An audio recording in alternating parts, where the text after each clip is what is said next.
decisiones en lo personal, familiar, comunal, cantonal y por supuesto en lo nacional con las autoridades que tenemos en este momento y las que están pronto ya a entrar para que todos podamos tener una claridad de qué es lo que pasa dentro del quehacer nacional y así poder generar acciones oportunas que nos den pues mejores criterios para decidir. Hoy estamos en la 89.1 frecuencia modulada y también por plataformas digitales en arroba CRC 89.1 radio, arroba Jonathan Prendas, arroba Red Democrática, también en el TikTok de don Ronnie Monge, nuestro invitado habitual de los días lunes, que está también conectado por medio de plataforma digital para poder compartir con todos nosotros información de primera mano. No crean que ya en Red Democrática tenemos uniforme, es pura casualidad a los que nos están viendo por redes sociales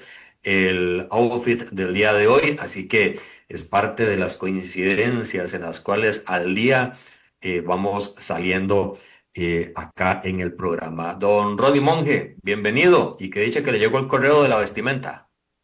Buenos días a todos y todas. Gracias por escucharnos una vez más. Lo de la vestimenta no me llegó. El que me llegó es que hoy no íbamos a hablar de fútbol al inicio del programa. No, no, no, si yo tengo una pregunta. ¿No sabe si ya cayó la bola de ese penal? Dice que están los de Artemis 2 esperándola ahí por la luna. Sí, no, no, no, de hecho sí le creo. Está bárbaro. Es que hay formas de pegarle a un penal y esa del panameño en el Saprissa. Pues hay que darle ventaja a Heredia y también darle esperanzas a la Juela que va de quinto. Nosotros vamos de No, segundo con yo ellos. pensaría que es que tienen miedo y que están tratando de que la liga no clasifique. Pero cuidado, No, no, no. cuidado pierden el fin de semana y ustedes quedan a 2 puntos de la liga y quedan fuera ustedes, ¿verdad? Totalmente de acuerdo. Es parte de lo que yo creo que don Hernán Medford y Brian está tratando de resolver porque de que se vio horrible, 30 tiros y solo un gol y en el último minuto, eso no puede ser. No, Don y Ronnie, no solo eso, pero para terminar el tema del fútbol, sí, no puede ser posible que crean que es una mejenga y que Mariano le diga, vaya, tome confianza, como si estuviera jugando contra los chiquillos del barrio. Es sí, un sí, sí. equipo con falta de seriedad, ¿verdad? No, Me no, y parece. le puede hacer más daño al jugador este panameño que beneficio, aunque lo haya hecho un gol, porque lo que en este momento está pasando es que en Panamá están viendo la lista de quienes van a ir al Mundial y eso no le ayudó para nada. Hacía más en el juego táctico que desarrolla en el equipo que lo que hizo ayer con semejante patadón. No, no, totalmente. A mí me parece que ayer fue una noche marcada de malas decisiones, una tarde-noche marcada de malas decisiones para Saprissa.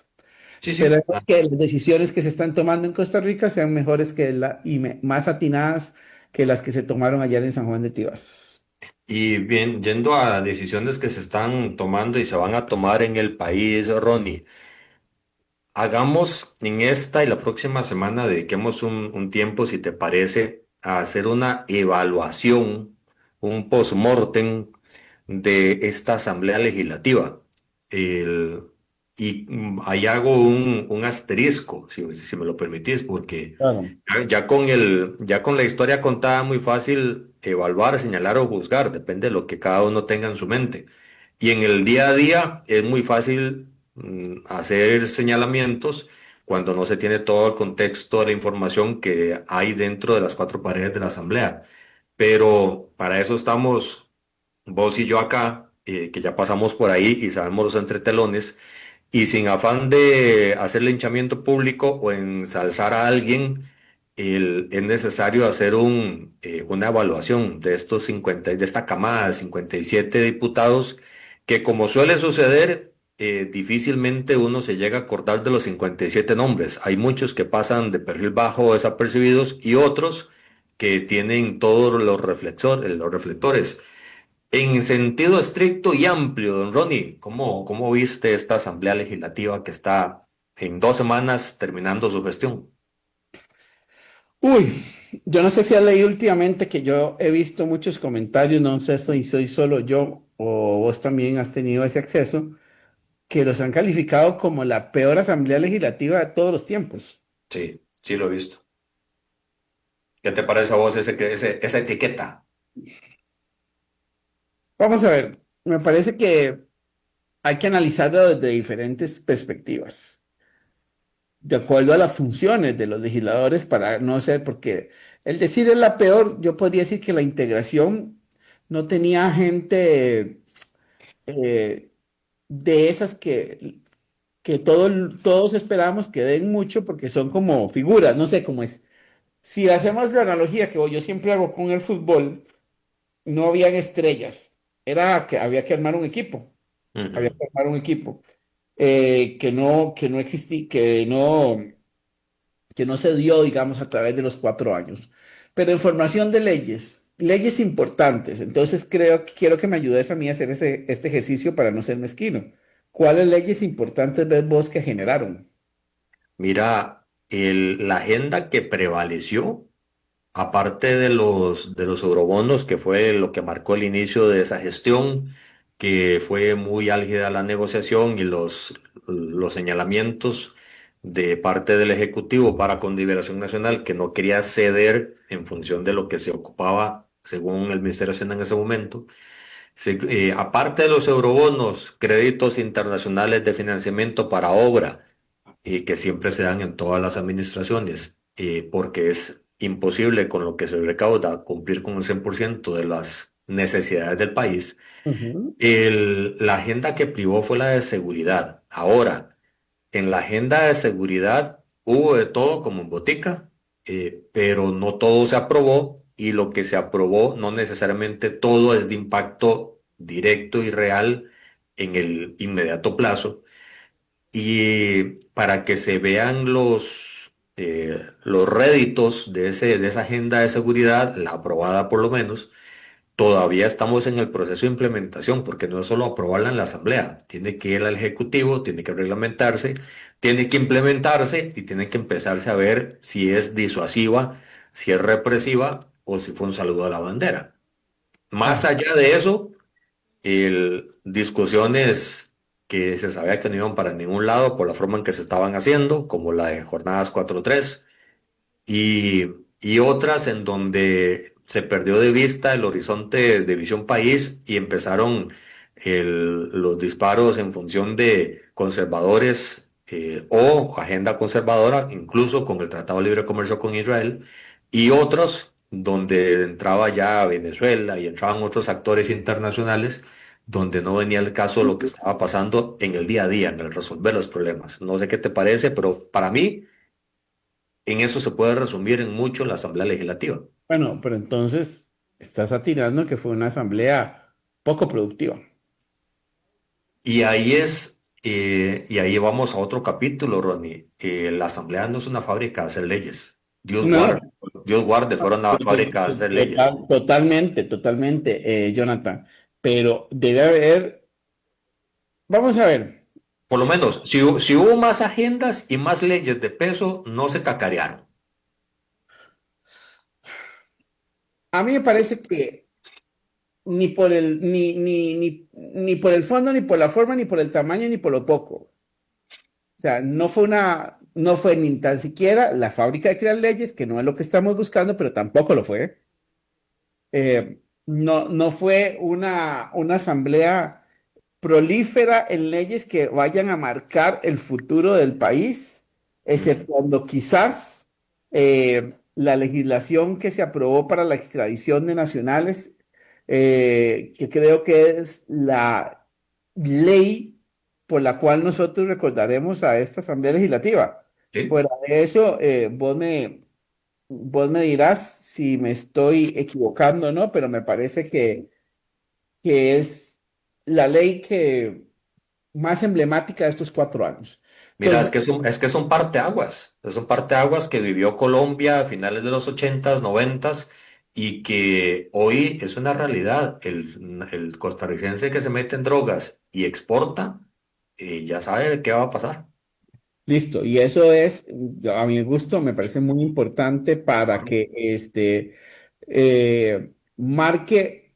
un hito histórico legal en relación a los ciudadanos costarricenses que cometen delitos de esta naturaleza y que se pueden ver extraditados, cosa que hasta hace un año era imposible por los mandatos legales y constitucionales.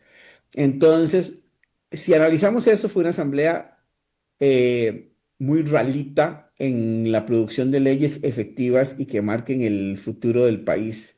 Seguimos con la parte del control político, que es parte de las labores también que tiene una asamblea legislativa como esta, que termina sus funciones en 17 días, apenas Mm. 17 días. Ya los 4 años se fueron. Nos vamos al control de la caja, un un informe de mayoría y uno de minoría. El de mayoría de la comisión fue rechazado en el plenario y acogido el de minoría, lo cual significa a todas luces que desde que vos analizás eso, fueron resoluciones mucho más políticas y defendiendo los intereses de cada uno de los representantes y de cada uno de los lados representados en la Asamblea Legislativa, que realmente una, un informe tendiente a buscar soluciones y marcar escenarios para el futuro. Al fin y al cabo, lo poco que he leído yo del informe de ambos, porque los he leído por cuestiones laborales, llego a la conclusión de que lo que predominó básicamente fue tener un, un- una posición política y no para buscar enseñanzas y dejar leyes que las cosas que están mal se puedan mejorar y que no vuelvan a suceder. Entonces, Ronnie, ajá, disculpa que te interrumpa. Según lo que me estás diciendo y haciendo un paquete completo de control político, fue más una cacería de brujas y una pelea que una generación de control y de equilibrio entre poderes. cacería de brujas y defensa de brujas. Ujú. O sea, eso fue la polarización que se dio. Nos devolvemos también al principio del periodo, que creo que fue la comisión para investigar el financiamiento de los partidos políticos, de la campaña y el fideicomiso que llevó a Rodrigo Chávez como presidente de la República. Al final, ¿cuáles son los resultados? Ninguno. ¿Qué se espera en esas comisiones? Porque la nueva asamblea dice, vamos a restringir, va a ser lo necesario, van a quitar las comisiones provinciales, van a restringir o a modular el control político. Es decir, a nivel de investigaciones, ¿cuál debería ser realmente el propósito de un Congreso para que sea eficiente y que deje algo? A mí me tocó estar en dos comisiones en el periodo 2014-2018, Panama Papers y la Comisión del Cementazo. En Panama Papers, que también teníamos diferentes posiciones, los diputados y diputadas, al final, cuando usted tiene la posibilidad de leer los informes, Jonathan, los dos, eh, alguno más fuerte que el otro, dependiendo de la perspectiva, pero los dos marcan iniciativas legislativas para ver, por ejemplo, en el tema de la evasión y la ilusión, cómo se cierran portillos para que estos temas sean zanjados y que no haya esas posibilidades de que se estén sacando dinero del país o haciendo offshores o cosas como las que se daban en ese momento para evitar el pago de impuestos. Se hicieron señalamientos de personas y de empresas le puedo decir que ustedes aprobaron varias leyes sugeridas en ese informe. ¿Qué es lo que quiero decir?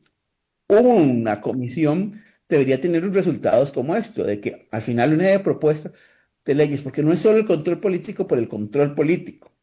El control político, si tiene deficiencias en nuestra legislación, debería hacerle ver a los legisladores de que deben interponer acciones dentro de la Asamblea para que se generen leyes o modificaciones a las leyes existentes para que lo que se descubre en la investigación no siga pasando. Ujú. Y nos vamos al siguiente caso, que es el del cementazo, que tiene que ver más con el señalamiento de personas y no juzgamiento político, porque la Sala Constitucional ha dicho reiteradamente que la posibilidad que tiene las comisiones legislativas es de hacer señalamientos para enviar a la Procuraduría de la Ética los casos donde hay faltas a la ética y al ejercicio de la función pública y para enviar al Ministerio Público los casos en los que se haga posible comisión de un delito. En esta comisión, todos los casos que se sugirieron fueron a la Procuraduría de la Ética. A la mayoría de todos ha tenido un proceso de reproche por parte de la Procuraduría de la Ética de los funcionarios públicos que intervinieron en este caso denominado el cementazo. Y en los casos que se pasaron al Ministerio Público siguen vigentes, están activos, aún no hay resolución de los tribunales de justicia, pero hay una acusación en proceso de parte del Ministerio Público. ¿Qué es lo que estoy diciendo con esto? De que más allá de quedarse, como decimos en política, en un saludo a la bandera, tiene que haber una propuesta de algo, ya sea incriminando y llevando a las máximas autoridades del país para que ellos, que sí tienen la potestad de tomar decisiones juzgatorias, por llamarlo de alguna manera, para que todos nos entiendan, tomen decisiones, o para que en el ejercicio del establecimiento, de elaboración de leyes o de reforma de leyes se hagan propuestas para que haya una reforma en ese sentido. Entonces, ya llevamos dos de los puntos que debe llevar y analizar una asamblea legislativa. En los dos, eh, en los dos, honestamente, creo que nos llegan a siete. Tan siquiera podría decir yo que están para ir a ampliación. Entonces, se quedan en la elaboración de leyes, se quedan en el control político. Viene, Y aquí, ojo, un detalle, si le preguntamos a los congresistas actuales, dirán que incluso, a ver, en la legislación de nosotros se hizo récord de leyes aprobadas por forma y por fondo, no solo eran chayotes, eran, bueno, el marco de OCDE, por ejemplo, todo lo que pasó con la pandemia, que había que reaccionar por la mucho, reforma fiscal, sí, este, por mucho fue sólida. la ley Estaba de empleo público. Ujú. Usted Ellos puede estar de dicen, acuerdo o no con esas leyes, sí, pero son sí, leyes que marcarán la historia del país. O sea, por ejemplo, dentro del sector público, la ley de empleo público golpeó mucho y ustedes no son como muy queridos en ese sentido por cómo se dio la ley. Creo que la ley había que hacer cosas, pero creo que se extralimitó desde mi perspectiva.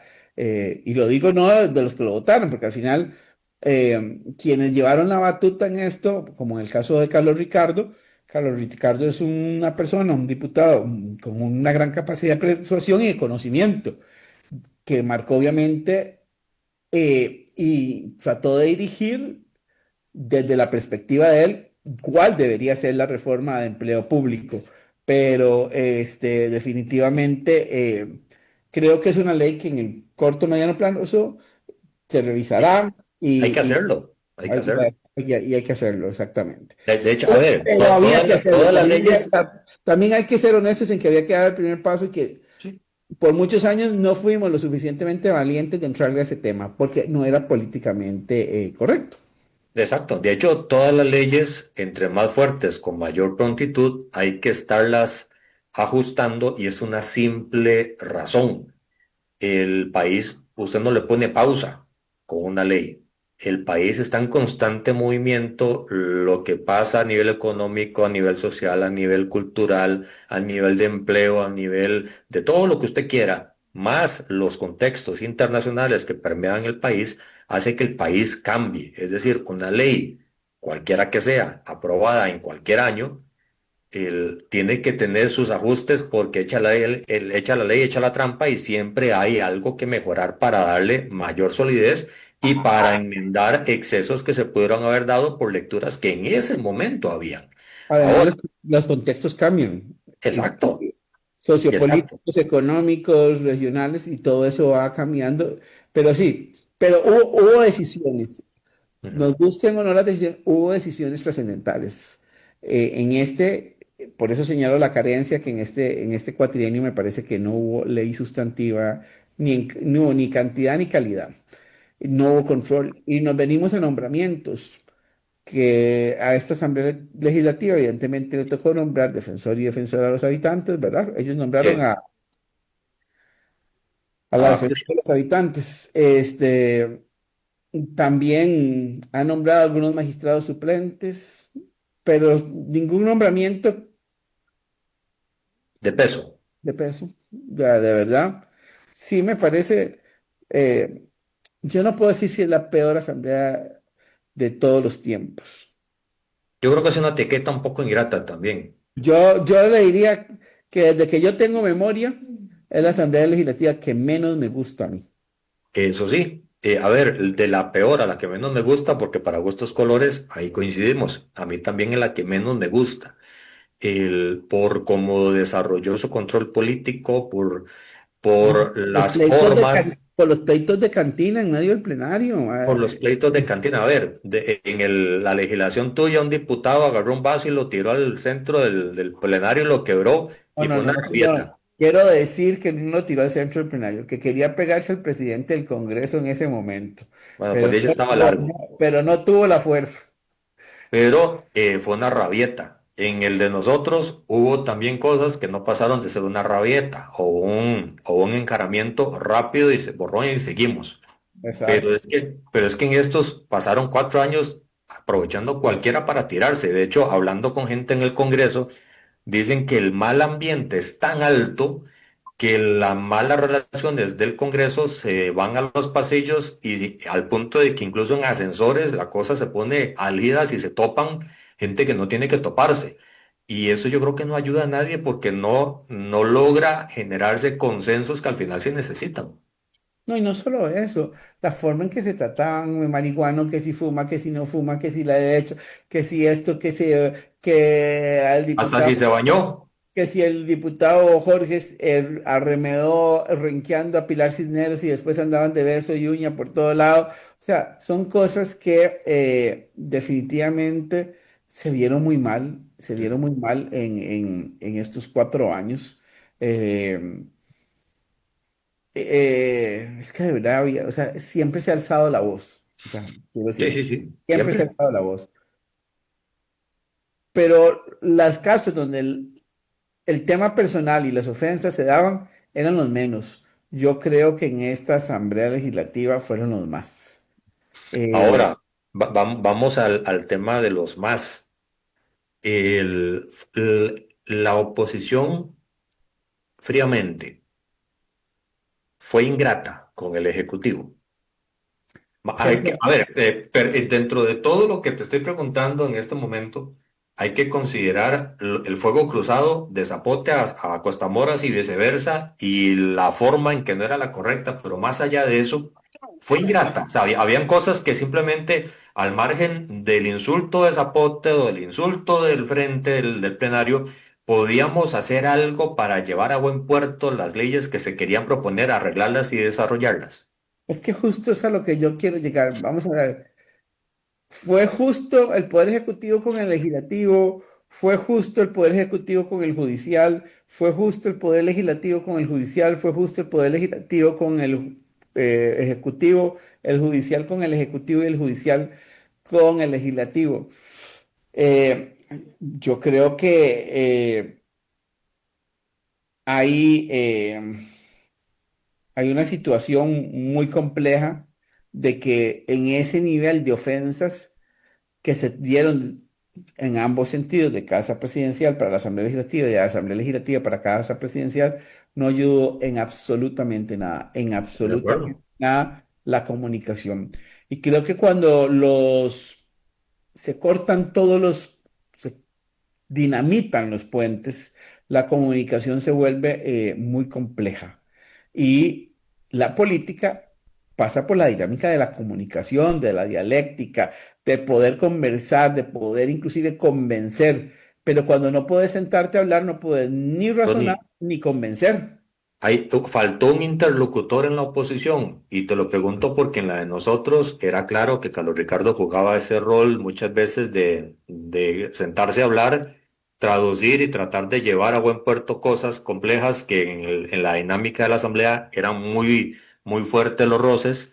Pero estaba Carlos Ricardo, por ejemplo, por mencionar uno, ahí hubo muchos, estaba Pablo Abarca, estaba Carlos Ricardo, estaba no sé, ahí podemos mencionar gente que podemos poner en el tintero, Claro, pero en la tuya, hubo también esos interlocutores, pero en esta hubo interlocutores que trataran de poner, ok, ellos están agarrando, sentémonos, usted Pilar Cisneros, que era la cabeza visible de la oposición, o del Natalia gobierno. Díaz ministra, o Laura Fernández ministra, sentémonos y resolvamos esto porque si no se nos va esto al carajo. ¿Hubo ese interlocutor?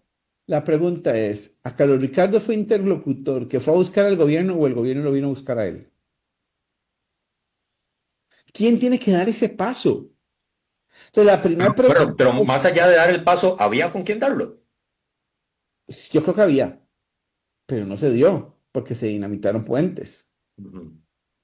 Vamos a ver, y sí se dio con los y las diputados que ellos quisieron. Hubo 4 o 5 diputados de la unidad que fueron aliados hasta el final al gobierno y que lo que dice en Sí, rumores, corrillos políticos, es que van a ir a este gobierno también. sí, sí. Imagínate si hubo o No no. tengo, pues, no tengo pruebas, pero tampoco tengo dudas, dijo un amigo. Eso significa que hubo comunicación. Pero no significa que sea un interlocutor, significa que fue alguien No, que pero se ajustó y trabajó. Jonathan, pero la pregunta es, ¿querían un interlocutor? ¿Querían sacar cosas adelante o simplemente querían decir, no me dejan trabajar, por eso es que ocupamos Sí. 38 diputados? Es que también hay que entender cuál es el mensaje político y qué se busca y cuál es el trasfondo de lo que se busca. Si yo hubiese tenido como gobierno interlocutores y las cosas no se dan, no tengo ninguna excusa para la siguiente campaña. El tema es que yo no busqué interlocutores en la oposición, no hubo diálogo con la oposición y evidentemente al no darse esto, tenés un gran mensaje de campaña, es, ¿usted le gusta lo que yo hago? Vote por mí, pero deme muchos diputados para que podamos. Sí, salimos en radio, estamos perdón, Jonathan, tengo una pregunta, estamos en cadena radial costarricense, nos puede escuchar ahí más directo para que la transmisión sea mejor. La transmisión Exacto. que yo hago desde TikTok es para invitarlos a ustedes a que se muevan a la radio, a cadena radial costarricense, los lunes 89.1. 89.1 FM y nos puedan escuchar todos los lunes por acá en las noches por YouTube, en Noche de Vinos, y parece ser que pronto vamos a estar conectados con radio también. Ah, caramba. Y ahí después te cuento, porque también te voy a pedir favores. No, no, no, para servir estamos. Don Bueno, Ronnie, ya seguimos. No interlocutor, no eso se que está, buscó, no se buscó nadie. dame un chance para hacer un paréntesis en lo que estás diciendo, porque ¿qué debe buscar un ejecutivo? El, el no me dejaron hacer nada, deme más, o el logré con esos que nadie, con los que nadie puede, logré sacar cosas y se pueden hacer mucho más cosas si me dan más gente. A ver, que era mejor lograr proyectos y que se viera de verdad claramente una ruta, o decir no me dejaron hacer nada y aquí tenemos que hacer una fundación de la Tercera República, como ya dijeron que es parte de lo que se plantea. Vea, yo puedo decir, a mí en lo absoluto, pero en lo absoluto me gustó el gobierno de Carlos Alvarado. Ni tampoco el de Luis Guillermo Solís, no me gusta Coincidimos. el PAC, no me gusta gobernando el PAC.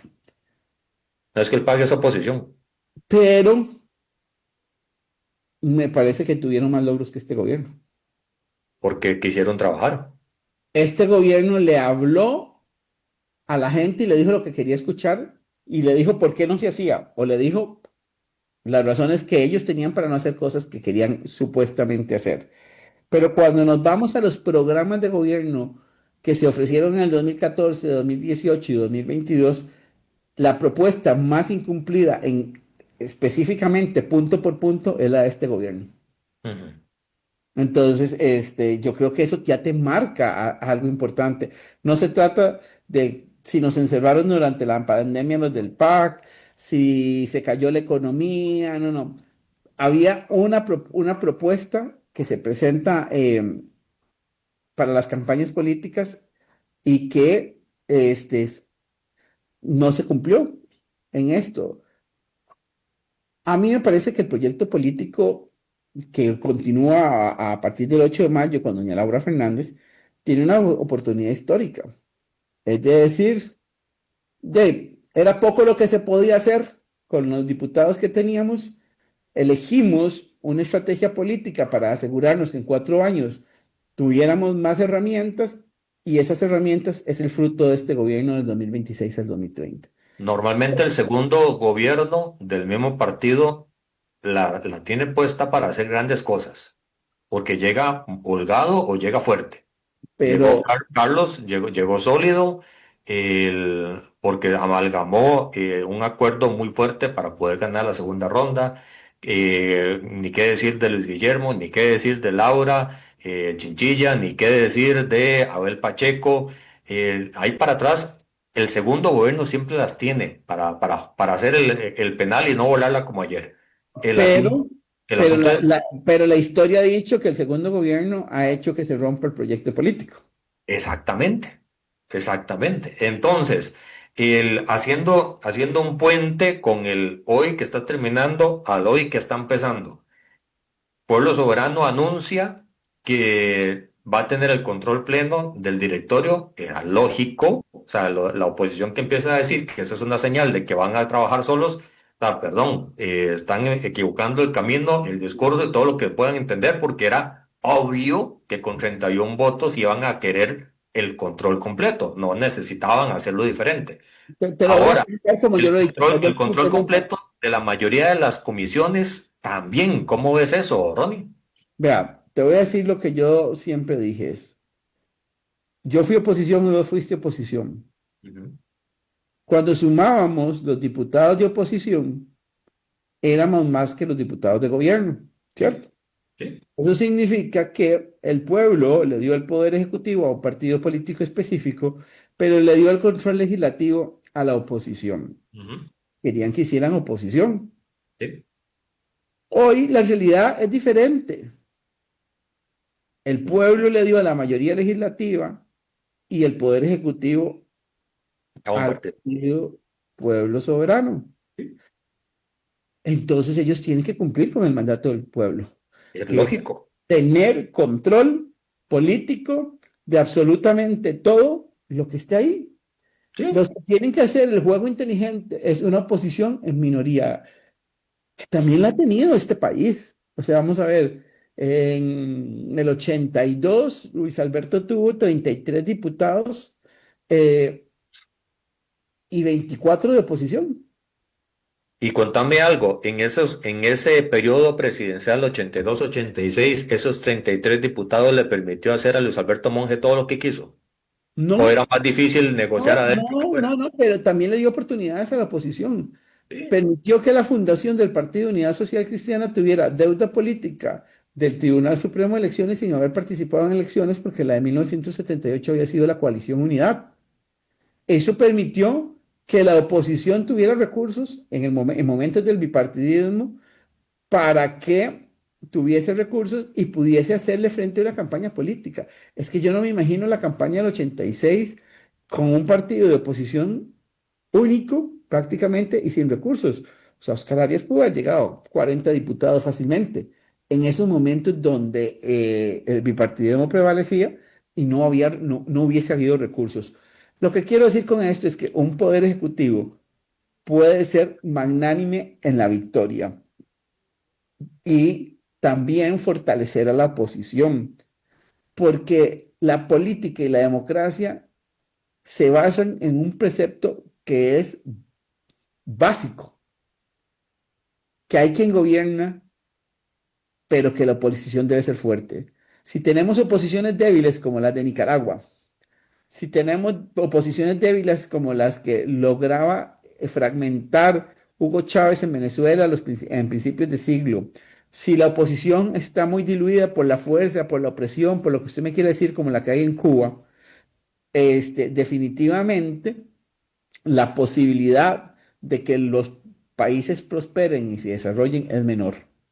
La, la capacidad más grande que tiene que tener un líder que tiene, como decimos en Costa Rica, la mesa gallega, es no debilitar a la oposición, es ponerse un reto más alto sabiendo que tiene que mejorar, porque si no la oposición puede ganarles. Y esto haciendo las comparaciones que siempre hacemos en el fútbol, si Mariano Torres no tiene un creativo que le meta presión en el Saprissa, se puede ir a despertar en la mañana, arrancar la moto, hacer lo que le dé la gana, porque haga lo que haga, No lo lo van van a a seguir poner. llamando.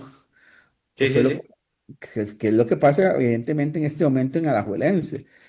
Hay una escasez de liderazgos y de jugadores, que los jugadores hacen lo que les da la gana y tienen que volverlos a recibir porque de ahí no hay otro. Entonces, si el gobierno quiere darle muy poco al país, debilita a la oposición. Si el Tony, gobierno, el presidente saliente, diputados electos, entrantes del oficialismo señalan que van a ir a buscar 7 patriotas en la oposición. ¿Vos crees que eso va a calar, que va a ser posible? ¿Cuál va a ser, de ser posible ese esfuerzo?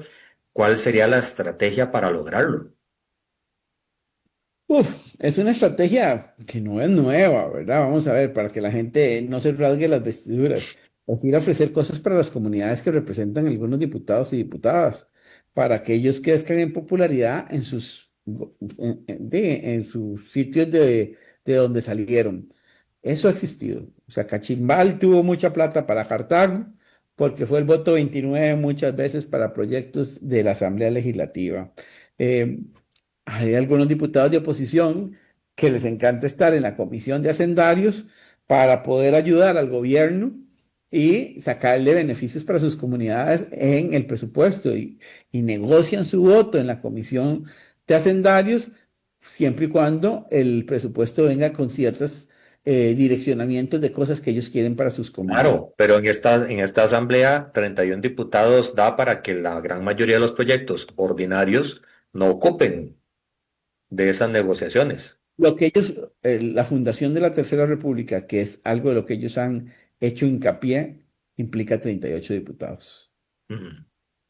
Entonces, si quieren eso, van a tener que negociar. Lo demás es ordinario.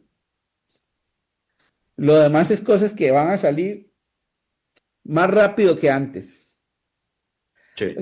Lo que quiero decir con esto, Jonathan, es que no hay cambios. Lo único que estamos haciendo es que sea más lento, más rápido, más expedito la aprobación de algunas leyes o reformas. ¿Vos crees que la espuela de un Villalta haga que ese sea más rápido la aprobación, no sea tan rápido como se espera?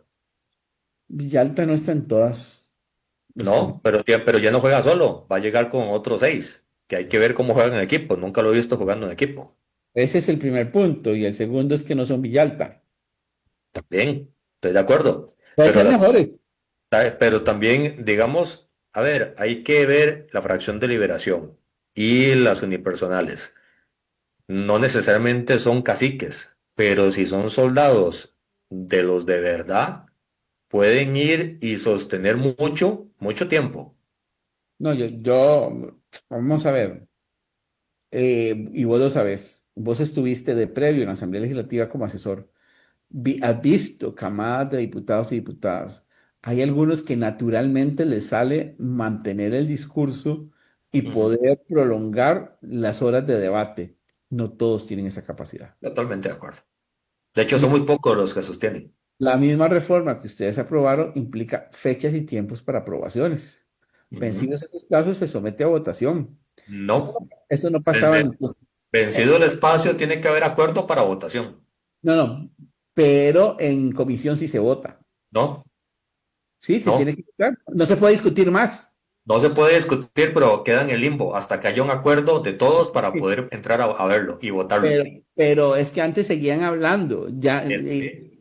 y A ver, además, la diferencia es que ya no se habla, pero queda ahí hasta que haya un acuerdo. claro, pero la gran diferencia es que como yo seguía hablando en el tema, tenías que sentarte a negociar algo si querías que la comisión no se entorpeciera. Sí, Ahora sí, sí. yo sigo adelante. Usted se puso esto, bueno, ahí vamos a dejar en el limbo esto hasta que salga, pero yo sigo con los demás proyectos. No te puedo interferir los proyectos que a vos también te interesa sacar. Así es. No, no, totalmente de acuerdo. Por eso es que te pregunto si la espuela de algún diputado puede hacer cambiar el ritmo, porque la velocidad para sacar un proyecto no significa que el proyecto ya esté bueno. Mi pregunta aquí es, y es una pregunta interesante, es que solo el tiempo nos dará. ¿Se equivocó o no Liberación Nacional, que es la fracción mayoritaria de oposición, en no tener legisladores con experiencia? La misma pregunta me he hecho yo. Esa es una pregunta trascendental en el ejercicio de lo que se viene. ¿Tiene la capacidad, todo esto de nueva camada, para sostener los discursos, para no dejarse manipular, para no venderse, o sea, es una pregunta que solo el tiempo nos dirá, porque yo no estoy diciendo que sea factible, es que van a ir a tratar de conseguir estos 7 ciudadanos.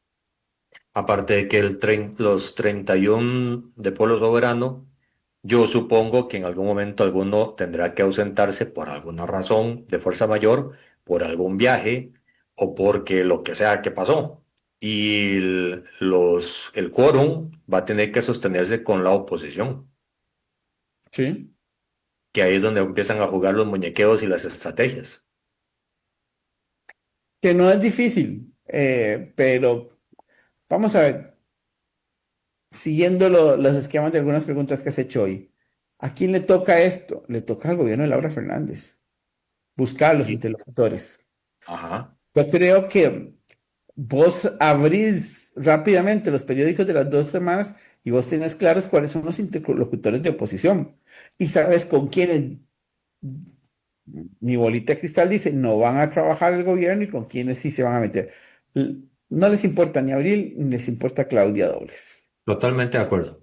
Esas están para el gobierno, quiero decir, ¿verdad?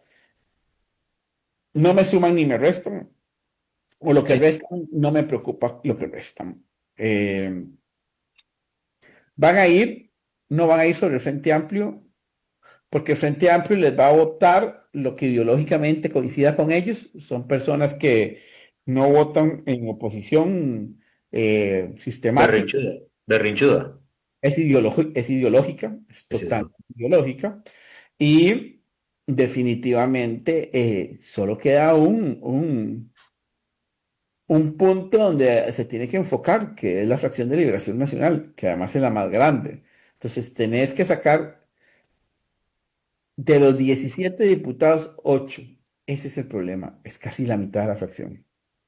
No solo ese problema, sino que adentro del pueblo soberano, con Daniel Calvo ya lo vimos hace unos cuantos días, ya en este momento se están viendo tres grupos. Están los cercanos a Nogui, los cercanos a José Miguel y los cercanos al grupo cristiano. ¿Cuáles Por son lo los cercanos a José Miguel para entender qué dijo Daniel? es que, a ver, que José Miguel en este momento ya es el que no se sabe si va a terminar como 31 al final de los 4 años. Yo creo que Y no. también creo que no. El asunto es que José Miguel también tiene su margen de incidencia y su poder de convencimiento y no creo que esté solo. Yo creo que hoy está solo. Habría Pero que ver. como por lo que acabas de decir, Es muy probable que en este momento se perciba solo, pero adentro hay por lo menos tres grupos, ya sea él solo o con más, uno o dos o tres o cuatro o cinco más. El asunto es que el grupo conservador son cerca de 8. El grupo restante son cerca de 15, 20. No veo necesariamente sólido porque van a tener que ir a negociar a lo interno para ponerse de acuerdo para poder avanzar, porque todos saben el valor de su voto, aunque haya una intención de beneficiar a un movimiento llamado chavista o rodriguista, como dicen en el oficialismo, que lo que quieren es impulsar un proyecto país. Ese proyecto país, al no necesariamente saber cuál es la ideología que alberga, no necesariamente se sabe si todos están subidos al barco en todas las propuestas que haya. sí, claro. Y el punto es que José Miguel le están haciendo cosas feos, digamos. José Miguel sale y dice, yo quiero estar en la Comisión de Seguridad y Narcotráfico y quiero presidirla. ¿Para qué lo dijo? ¿Para qué lo dijo? Él fue el primero que tacharon. Fumigado, ¿Sí? fumigado. Porque además se ve mal políticamente. Cada quien se gana los 5 como quiera. pero vamos a ver, se ve mal políticamente que un abogado que defiende a personas ligadas al narco esté en la Comisión de Seguridad y Narcotráfico. Ahora, habla bien del proyecto del Ejecutivo, que lo No, saca del ajedrez. por eso te digo, yo he sido opositor, pero no soy mezquino y vos lo sabés. A mí Sí, ese es un signo perfecto, o eso es muy sea, bueno. perfecto, o sea, no veo cómo definirlo mejor que decirle, no, señor, nosotros vamos a cuidar en esta vez las formas también. Ujú. Y creo que se están cuidando las formas. Eh, Quieras que yo, los tres grupos que veo son más bien los leales a Noki y por ende al presidente Chávez, los cristianos y los que logre Laura conformar a través de los primeros meses como sus figuras de confianza, que no son necesariamente los del presidente, O puede ser una mezcla, o puede ser una mezcla, literalmente. porque dentro de los conservadores, un Gerald es muy cercano a Laura, por ejemplo, el diputado de Alajuela. Y dentro del grupo chavista también hay que ver cuáles son cercanos o con posibilidad de tener algún acercamiento por interés a un futuro de la evolución de este movimiento Y aquí político. te llevo a otra pregunta. ¿A quién es más cercano el grupo de los diputados cristianos? ¿Al presidente o a Laura? Esa es una gran pregunta, que hay que ver cómo se va resolviendo. ¿A quién le va a tener más lealtad ese grupo? Porque son casi seis, ¿verdad? Ocho, parece que son ocho. Pero el tema es, en teoría, dentro de su pasado político, Laura tendría más cercanía con el grupo conservador, porque de ahí tiene varios conocidos y varias gente cercana, pero no necesariamente son los únicos o no necesariamente son los más leales ahí. Habría que ver cómo van respondiendo. El asunto es ver qué protagonismo puede tener el actual presidente en el siguiente gobierno cuando está por verse si le dan Hacienda, Presidencia, Cancillería, Embajada o qué le dan. Porque si no está dentro del Ejecutivo, no creo que la presencia omnipresente pueda sostenerse por 4 años. No, no solo eso, es que si no está en el Ejecutivo, va a tener que tener un desgaste muy fuerte defendiéndose de los casi 60 procesos judiciales que tiene activos. Sí, sí, así es. O no sé si se iría al país. Y hay que ver si se sigue como parte del Ejecutivo cuando lleguen las solicitudes, mientras que no haya modificación del Poder Judicial, solicitudes de levantamiento de inmunidad, habría que ver si los 31 siguen manteniendo caso por caso. Al principio sí, a los varios casos de todos los que hay, no sé si se sostendrán todos.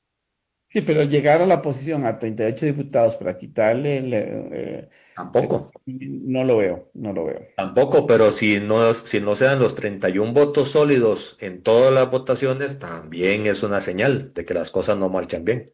No, no, totalmente. O sea, el gobierno tiene muchos retos, la asamblea tiene muchos retos, y retomando nuestro inicio, porque ya vi que nos quedan como tres programas, 3 minutos, haciendo el análisis de este Congreso, creo que tiene una nota deficiente, como lo Sí. dijimos, no tiene una buena aprobación en proyectos de ley, no tiene un buen uso del control político, no tiene nombramientos trascendentales, se enfrascó más en tomarse las luchas personales, los insultos, eso que vos me decías, que tienen problemas, está juntándose en un ascensor.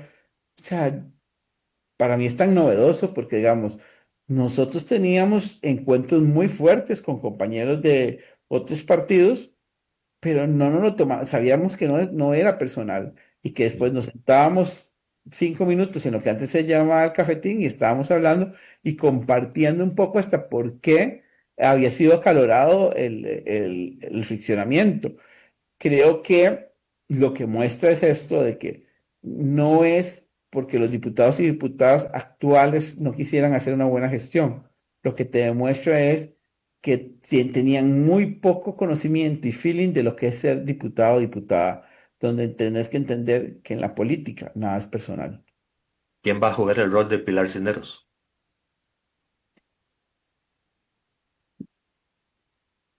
Debería ser Nogui. ¿Va a jugar igual el Pero partido? no es Pilar ¿Va a Cisneros. ser igual o va a ser un estilo diferente? No, no, Nogui me parece que es una persona muy capacitada, muy preparada como para que vaya a copiar estilos. Eh, pero no lo veo. Y ves a Pilar dentro del baile. No, no la veo. Creo que va a descansar. Perfecto. Y así las cosas, hacia las 10:53, casi 54, nos retiramos. Un abrazo para todos y todas. Y el lunes espero con ansia el inicio del programa con temas de fútbol. ¿Pero por qué? ¿Qué pasa el fin de semana? Chao, nos vemos. Clásico.